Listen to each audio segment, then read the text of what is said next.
What is going on, y'all? It's your boy JoJo Bucks here with the Geek Week anime update. First of many to come from now on. Obviously, we had some bangers this season with the winter anime wrapping up. We also had some flops, some shows falling back into old habits. But want to wish you all a happy new year from us to you guys. And let's just jump right into it.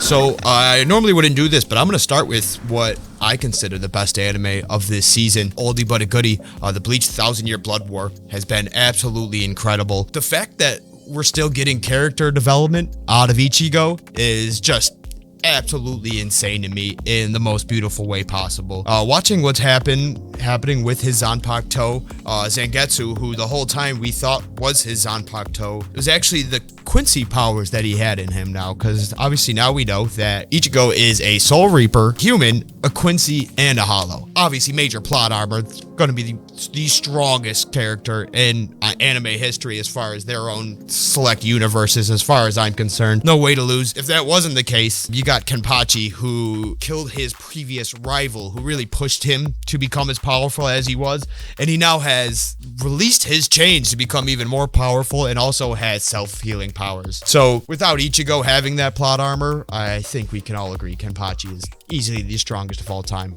But 13 episodes, they're going to be coming back in July, summer this year, which I'm super excited for because they're building up towards incredible fight scenes. Towards the end of this season, obviously, we're basically just getting all character building, kind of a training arc, if you will, with them going up to the 14th division to go heal first and then obviously now train. Just an incredible resurrection of a show that I've loved since I was young. And like I said, I can firmly put that if you watched my top 3 of this season, it was an honorable mention before. Now it's up at number 1 for me. I got Mob Psycho coming up next. The show is finished. And what a beautiful show it was. As far as anime endings concerned, there's not many that have done it better. They tied up every single storyline, every single overarching storyline throughout the show for each character individually. Everything is wrapped up. There's no questions, no stone left unturned here. Shigeo had to really fight his inner battle with himself at the end. Obviously, the whole show is built off of him not being able to control his powers from time to time. When he hurt Ritsu, his younger brother, back in the day. That has been a big overarching story behind everything. And the end of this season, he really has to confront that because he's going on a full rampage. So at the end, when he finally realized, comes to and really takes control of that power, and it was always super important for him to be incredible as a human himself, not just have his psychic powers be his entire identity. To have that all be wrapped up, him to build some sort of relationship with Tsubomi finally. At first, he does get rejected at the end, but you also find out that they are still in contact at Reagan's I cannot remember what the name of the organization is called, but at Reagan's business, they all show up at the end, and Ritsu says that, they're still in contact. So just an incredible ending. Body Improvement Club gets wrapped up. Tsubomi and him wrapped up. Reagan comes clean to Shigeo at the end and lets him know that he was lying the entire time about having any sort of psychic powers. And really just a beautiful show. I don't know if I'd have it in the top 3 now. I'd probably have that as my honorable mention if you ask me right now, just because of the other bangers that were there. One of those being is Eminence in Shadow. We got a newcomer, something that I haven't seen before and really watched on a whim. I didn't read anything about it. I had seen it in the My Anime list, like what I should watch in the ratings, and also on all the different streaming sites to see where to watch it. And just an awesome show, really. So it starts off with Sid. He wants to be the Eminence in Shadow, and he's just a human at first, fighting people with crowbars, which is pretty cool. You watch him beat some people up, but obviously quite limited in the normal human world. He then dies in the 2nd episode and is reborn, just like in a lot of shows there are today. He starts off with a family, and you're like, okay, this is going to be just like any of these other shows where you're born into a new world, and he's going to be hyper powerful, which he is, but he has a different agenda than a lot of those characters. He still wants to be the Eminence in Shadow. So what he does, being born into this royal family, is really focus on being the background character. It's very important for him to be this hyper powerful person that no one knows about. So him trying to be a background character is not only hilarious, but it just makes for just super interesting interactions with the rest of the people he meets along the way. The first girl that he rescues as the Eminence in Shadow, which really he just became himself, and somehow it just works out in this universe to where it was like such a necessary evil, and not even evil really, but like somehow what he wanted in the human world ended up being a complete necessity in this world. But Alpha, really the main one in his little harem that he has gathered, to Delta, to Alexia that he meets when he goes to school. All of these different characters have their own separate relationship with Sid, and it's super cool to watch him kind of envelop his plan that his only plan was to be the Eminence in Shadow, and he knew how to go about that, but watching it be a necessity is super cool. The animation's awesome. All the fight scenes are super cool, and now that we're getting here towards the end where he is going to the goddess's trial, and him finding out that he is actually that powerful as to where these gods are coming out to fight him, it's just been an awesome ride. First season, super excited for the second one, which, if I'm not mistaken, this is just the first part of the first season, so we don't have to worry about really a second season getting confirmed yet. I don't know if that's ever going to happen, but there's going to be the second part of the first season, so super excited for that. And then you had Sherry Barnett earlier in the show. That was Ruslan's daughter. He was like the head of the science department who Sid takes out. She clearly wants revenge when Sid heads off to the goddess trial, so big foreshadowing there. I would imagine in the second part of this first season, she is going to rear her head again after all this is wrapped up with the sanctuary. Then I got My Hero. This is gonna be, I was super high on it before. I had this in the top 3, if I'm not mistaken. And don't get me wrong, it's not bad. It's not a bad season. Honestly, it's probably my favorite season. But the fact that this is my favorite season and I still don't have it that high up there, I don't know. This might be complete bias. I do not know. I'm just not that big of a fan. This has been a great season for a lot of reasons. Obviously,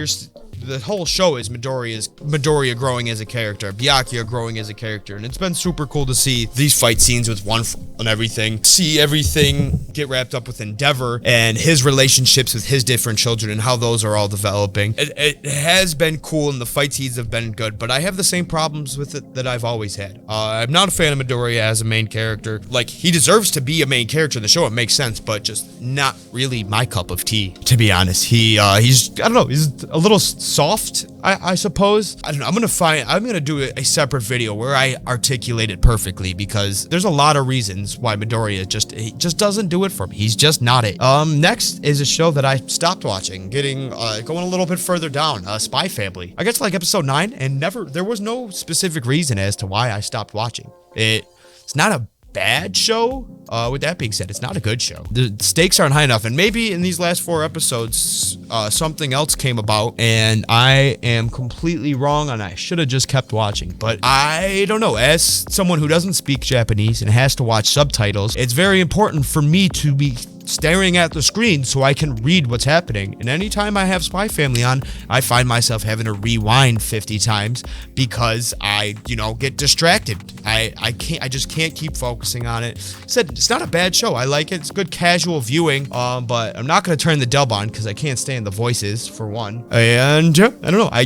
Just not really it. I'll finish it at some point, but it didn't really grasp me enough for me to want to keep going. Next is probably I'd slot in second place, back on the up and up, Chainsaw Man. From what I've heard, there's an issue with it wanting to be reanimated in Japan, which is wild to me because everywhere I've read from other reviews have been just fantastic, including my own right now. It's not breaking down any barriers as far as like new crazy plots and new ideas, but the simplicity of it and the beauty and the animation is so cool. You get attached to these characters immediately. Denji starts off as a homeless guy who's making money on these contracts for someone we didn't know was working for the zombie demon, which actually wraps back around at the end of this season. You fall in love with him and Pochita immediately. Obviously, Pochita is absolutely adorable. And then they become one. He has his nice little ripcord coming out of his chest, and you have the Chainsaw Man. Obviously, he meets Power and Aki almost immediately, and R.I.P. Himeno. And all three, they all have their own little quirks. And I don't mean My Hero quirks. I mean quirkiness as in their personality. Aki is kind of removed. He is dead set on getting to the Gun Devil. And at the end of this season, you get to see him let loose for the very first time when Denji ties up the machete demon, and they take turn kicking him in the testicles. That is their revenge for killing Himeno. Obviously, you have Makima as this, I don't know exactly what she is yet. I know people who have read the manga say there is a lot more to the character, and you can clearly see that they are foreshadowing that there is a lot more to her that meets the eye. But still, just an interesting character to have on the side that Denji is absolutely obsessed with. And you want to know why? And you want to know why characters like Himeno have erred on the side of caution and have told Denji to do the same, even though he is dead set on falling in love with her. Change up breath of fresh air as far as CGI goes for animation. CGI is something I would usually just complain about, something that I would immediately mark as a negative, and with the way it was executed in Chainsaw Man, I absolutely loved it. Every fight scene that they did, I enjoyed. From the time when they are stuck on the, I believe, 13th floor at that hotel, to most recently when Aki, who now has the future demon, is fighting against the ghost demon that belonged to Himeno. Every single fight scene was fantastic, and complete opposite of Spy Family, when Chainsaw Man is on, I do not look away at the screen. So moving forward, this is going to be a little bit different because we're going to be keeping up with the shows that are coming out. Jujutsu Kaisen coming back, we got Dr. Stone coming back, just like that. So we're going to be keeping up week to week, staying up to date. This was more of a review, so there's a lot of different things to cover, and I still wanted to keep it relatively short, so I'm not going to go much further there. But coming up for the rest of the year and the rest of these anime seasons, we're going to be following along each step of the way, making sure you guys are updated. Be ready, because there will be spoilers. We will be discussing what happened in the episode, so don't watch this if you're looking to see if it's something you might want to watch, because we're going to be discussing each episode as it goes. So next week we got a bunch of new shows starting, and that'll be the first real installment of what we're doing forward. Once again, just want to wish you all a happy new year from the Geek Week. This year we're going to be pushing a lot of new content out to you guys. It's going to be a lot shorter. It's not just going to be the podcast where it's us sitting talking for 2.5 hours. That is not going to go away, don't get me wrong, but we're going to be doing a lot more focus driven things, such as this weekly anime update, our news update, focus on video games. So if you haven't already, please like, comment, subscribe. It really helps us. It pushes us to want to put more work into this. We already put a lot of focus in it, and we're trying to take that to the next level this year. So once again, just like, comment, subscribe, really helps us out a lot. Happy New Year's, guys.